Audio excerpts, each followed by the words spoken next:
حضرت ابو ہریرہ رضی اللہ تعالیٰ سے مروی ہے، فرمایا نبی کریم صلی اللہ علیہ وسلم فرمایا، جس شخص نے وضو کیا اور اچھی طرح وضو کیا، پھر جمعہ پڑھنے آیا، خاموشی سے خطبہ سنا، اس کے اس جمعے سے لے کر گزشتہ جمعے تک اور 3 دن زائد کے گناہ معاف کر دیے جاتے ہیں۔ میں نے پہلے آئندہ جمعے تک کے لیے کہا تو وہ غلط ہے۔ آپ صلی اللہ علیہ وسلم کی حدیث کے مبارک یہ ہے کہ گزشتہ جمعے تک، یعنی جو جمعہ گزر چکا اس سے لے کے اس جمعہ تک کے درمیان اس کے جو گناہ ہیں، اللہ سبحانہ وتعالیٰ اس جمعہ کے پڑھنے کی برکت سے معاف کر دیتا ہے، بلکہ فرمایا 3 دن زائد کے گناہ ہیں جی۔ حضرت ابو ہریرہ رضی اللہ تعالیٰ عنہ کہتے ہیں، رسول اللہ صلی اللہ علیہ وآلہ وسلم نے فرمایا، جب جمعہ کے دن آتا ہے تو مسجد کے دروازے پر فرشتے آنے والے کو، یعنی فرشتوں کے پاس رجسٹر ہوتے ہیں، تو آنے والوں کے نام لکھتے ہیں کہ فلاں فلاں آدمی نماز جمعہ کے لیے آیا۔ جو پہلے آئے اس کو پہلے لکھتے ہیں، اور جب امام خطبے کے لیے بیٹھ جاتا ہے تو وہ اپنے اعمال ناموں کو لپیٹ لیتے ہیں۔ اس کے بعد جو آتا ہے وہ اس کا نام اس جمعے کی نماز میں درج نہیں کیا جاتا، اور خود بھی آ کر، یعنی جو امام خطبہ دیتا ہے تو اس خطبے کو سنتے ہیں۔ جلدی آنے والا اس شخص کی طرح ہوتا ہے جو اللہ تعالیٰ کی راہ میں، یعنی سب سے پہلے آنے والا جو جمعہ کے لیے آئے، اس کا ثواب اتنا ہے جیسے 1 اونٹ صدقہ اللہ تعالیٰ کی راہ میں کیا جاتا ہے۔ 1 اونٹ کے ثواب صدقے کے برابر ثواب ملتا ہے۔ اس کے بعد آنے والے شخص کو 1 گائے کا صدقے کا ثواب ملتا ہے۔ اس کے بعد والا تیسرا شخص، یعنی اس کی مثال ایسی ہے جیسے مینڈا، یعنی بکرا یا دمبا جسے کہتے ہیں، اس کے صدقے کا ثواب ملتا ہے۔ پھر اس کی مثل سے، یعنی اس کے بعد میں جو آتا ہے تو اسے مرغی صدقہ کرنے کا ثواب ملتا ہے، اور اس کے بعد میں جو آتا ہے اسے مرغی کا انڈا صدقہ کرنے کا ثواب ملتا ہے۔ حضرت اوس بن اوس رضی اللہ تعالیٰ عنہ فرماتے ہیں کہ نبی کریم صلی اللہ علیہ وآلہ وسلم فرمایا، جس نے جمعہ کے دن غسل کیا اور جلدی مسجد میں حاضر ہوا، امام کے قریب ہو کر خاموشی کے ساتھ غور سے خطبہ سنا، تو اس کے لیے ہر قدم کے بدلے 1 سال کے روزوں اور قیام کا ثواب ہے۔ سبحان اللہ۔ پھر دوبارہ سنیں، آپ صلی اللہ علیہ وسلم فرمایا،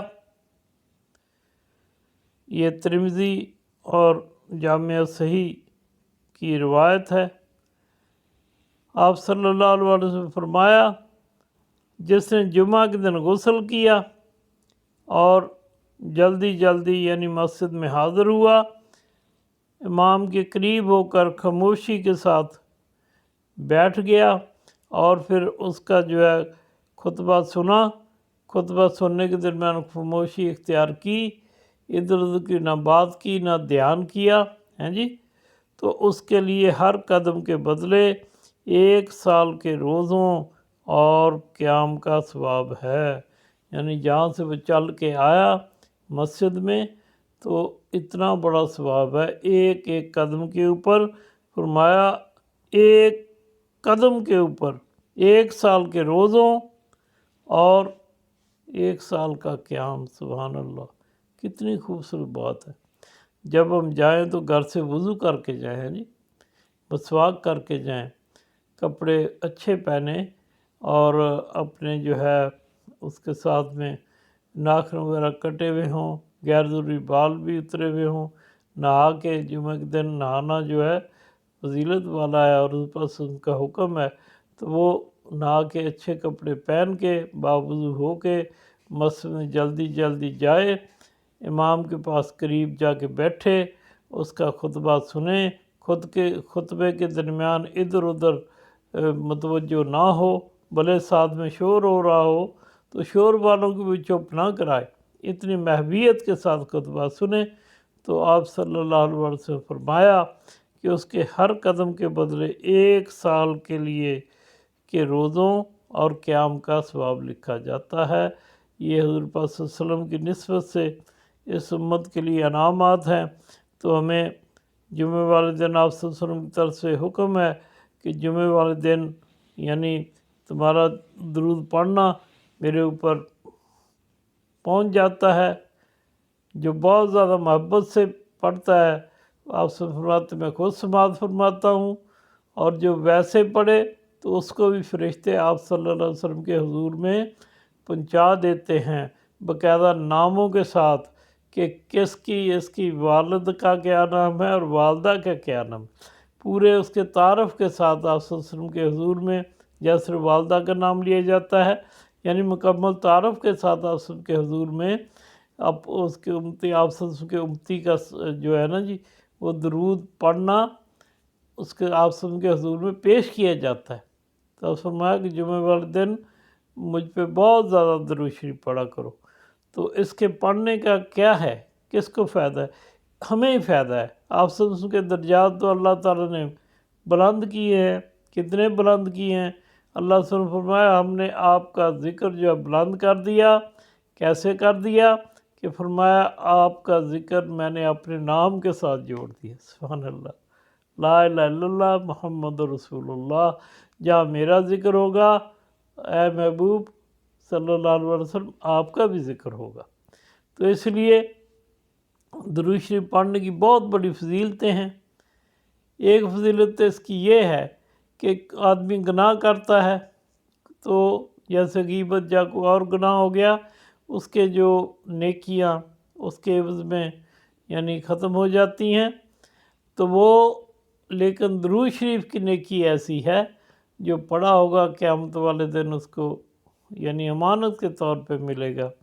اور کئی حدیث مبارکہ میں ایسا بھی ہے کہ کچھ جہنم کی طرف فرشتے لے جا رہے ہوں گے کسی آدمی کو، تو حضرت آدم علیہ السلام ایسی جگہ پہ کھڑے ہوں گے جیسے ساری قیامت کا منظر ان کے سامنے ہوگا۔ وہ حضور پاک صلی اللہ علیہ وسلم فرمائیں گے محمد، آپ سے فرمائیں گے ہاں میں حاضر ہوں، تو حضرت آدم علیہ السلام فرمائیں گے وہ دیکھو آپ کے امتی کو دروغہ جہنم میں کی طرف لے کے جا رہے ہیں۔ تو آپ صلی اللہ علیہ وسلم ان فرشتوں سے کہیں گے رکو، تو وہ رکیں گے نہیں۔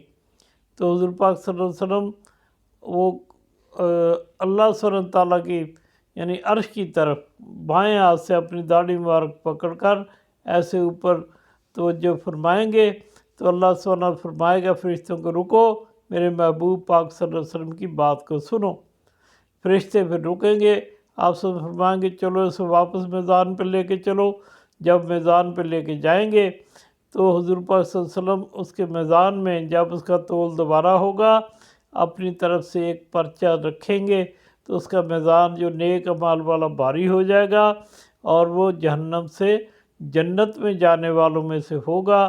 وہ جو کاغذ کا ٹکڑا کیا ہوگا، وہ اس امتی نے آپ صلی اللہ علیہ وسلم پر جو درود شریف پڑھا ہوگا اس کا ثواب اس میں ہوگا۔ اتنا ثواب یعنی اس درود شریف کا پڑھنے کا ہوگا کہ اس کا پلڑا جو ہے وہ بھاری ہو جائے گا، بھلے کتنا بھی برائیوں والا پلڑا بھاری ہو۔ حضور پاک صلی اللہ علیہ وسلم کے درود کی ماشاءاللہ اتنی کیفیت ہے۔ وہ جو ہوگا امتی آپ سب سے عرض کرے گا اے خوبصورت چہرے والے، آپ نے اس میری بہت بڑی سختی میں یعنی میں جہنم میں جانے والا تھا، میری مدد فرمائی ہے۔ آپ کون، آپ کی یعنی شخصیت کیا ہے؟ آپ سب فرمائیں گے میں تمہارا نبی ہوں، اور یہ درود شریف تو نے مجھ پہ پڑھا، میں نے اس میں تیرے لیے رکھا اور اس کی بخشش ہو گئی۔ تو اللہ سبحانہ تعالیٰ میں حضور پاک صلی اللہ علیہ وسلم محبت کے ساتھ زیادہ سے زیادہ دن رات درود شریف پڑھنے والا بنائے۔ اس میں بہت فضیلتیں ہیں۔ آپ سے فرمایا کہ جو ایسا کرے گا اس کی یعنی ہر جو اس کی ضرورت کو یہ پورا کرنے والا ہے، دنیا کی آخرت کی ساری معاملات کی جو بہتری جو ہے اس کی جو سمجھو موجب ہے وہ صلی اللہ علیہ وسلم اور آپ صلی اللہ علیہ وسلم کے آل پہ درود شریف پڑھنے میں ہے۔ وما علینا الا البلاغ۔ السلام علیکم ورحمۃ اللہ وبرکاتہ۔